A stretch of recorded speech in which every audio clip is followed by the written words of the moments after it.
Hey everyone, I hope that you're having a good week.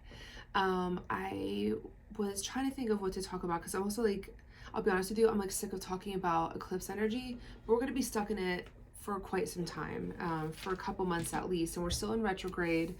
But there's a lot of planetary transits happening, and I'm noticing that us coming into Taurus season, a lot of it is asking how do we step into that archetype of the Taurian archetype, which is, about leadership, abundance, knowing when to take breaks, almost like ritualizing your breaks. And even though I think that's lovely, to come into that, I want to talk about the environment around allowing yourself to release a pattern.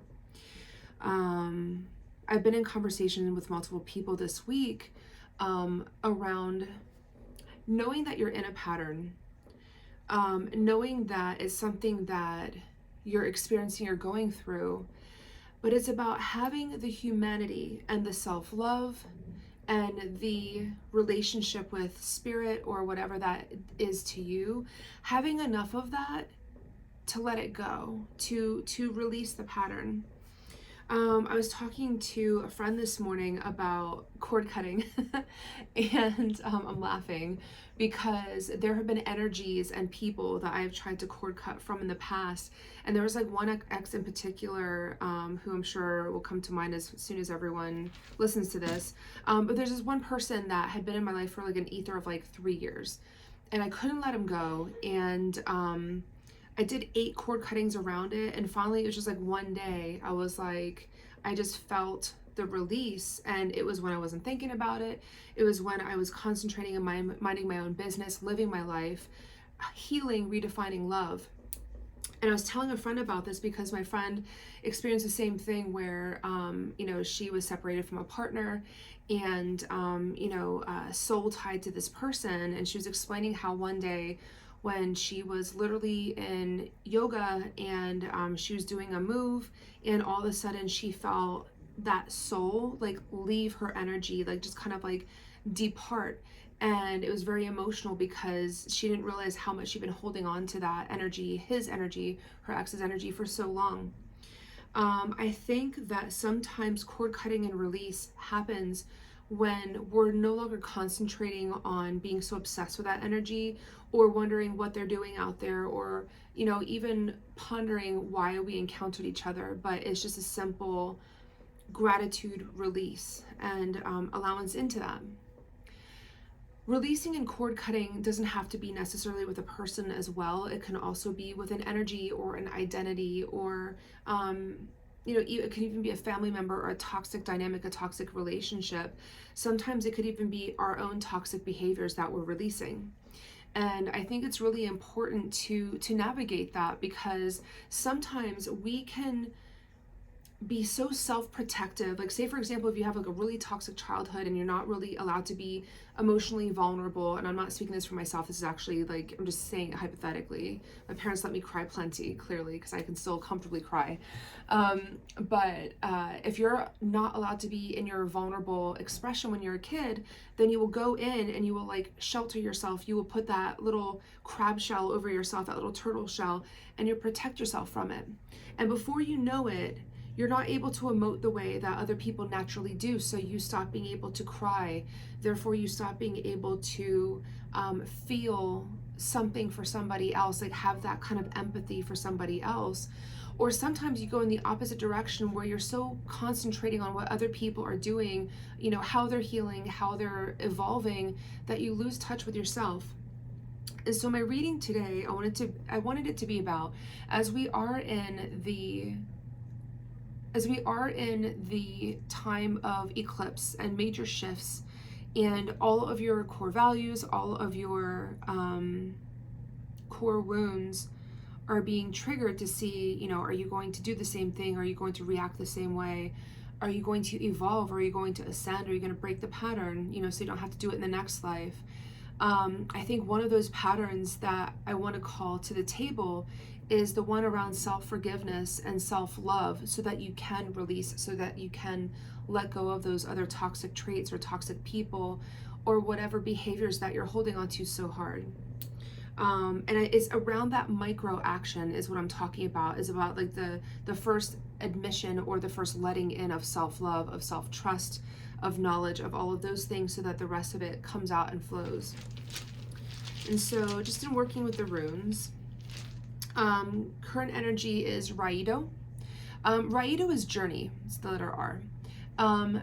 Journey is your purpose. It's the reason why you're here. It's what lesson that you're meant to learn. It's what person that you're meant to be in your soul family, your soul tribe, however you want to put it, friends, family, loved ones, all of those things. But I think that when you are really doing the work to heal around that connection of like self-love, self-trust, to let a pattern go, you have to really hold in consideration your journey of why you're here, and how does that release of that pattern affect your journey, and how does it help you step further into it, or does it take you further away from it? Which the answer is the former, not the latter. Opportunity is Kanu, or I'm sorry, like challenge or opportunity is Kanu, and Kanu is its own opportunity or challenge. Kanu means torch, or it also means opportunity, but it means torch or purpose. And I always see Kanu as, it's a kind of it has a double meaning, but it's also a precautionary rune. So for example, it's almost like it means window, right? And it even looks like a window, but it's a window that you step through. And I always tell people when I pull Kanu for them, you step into that window, and it's like you should be looking left and you should be looking right. Make sure that the motivation of stepping through that opportunity is something that serves your greater good. And for example, to kind of talk to the way that I've alchemized Kanu is, there was a point that I was in a relationship that I was not sure I wanted to stay in, and I was about to make a major shift in it. And before I made that shift, I took myself out on a weekend trip, and I sat in that energy and I asked myself, am I ready to stay in this dynamic? And I did a lot of shadow work. I did a list of like pros and cons about the relationship. And at the very end of it, at the end of that weekend, I realized I wanted to stay in that relationship. Let's make the big move. Let's make the big change. But I didn't realize at the time that I was the only one doing the work. And that's why Kanu is such a big rune to take on as an opportunity or challenge, because it's like really, it's about making all those lists and doing all the due diligence to make sure that the energy behind you making shifts and change and finding that self-love and trust to kind of like shift that dynamic, make sure it's for the right reason. And make sure that you kind of like cross all your T's and dot your I's. And the outcome of that, this is good, is Tewaz, which is self-confidence, is about having the confidence to make the change, to make the shift. But, in order for you to step into that energy of self-love, trust, to change the pattern that you're in, you have to believe in yourself that you're going to come out the other side. You can't take it on and imbue this energy like halfway. You have to step into it fully. So if you are on a journey where you are trying to figure out how to properly release an energy or a person or reverse a behavior, I want you to identify how that steps into your journey. I want your challenge is to make the list of why you should be making this move, why you should be stepping into this dynamic. This does not want to show itself, Kanu. And then the outcome of that is you choosing yourself, self-confidence, self-trust, kind of like almost like learning, like being on the learning curve.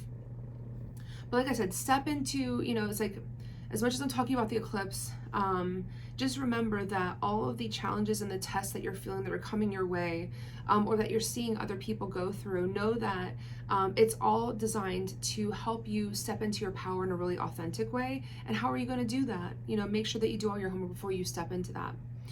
So good luck and have a good weekend.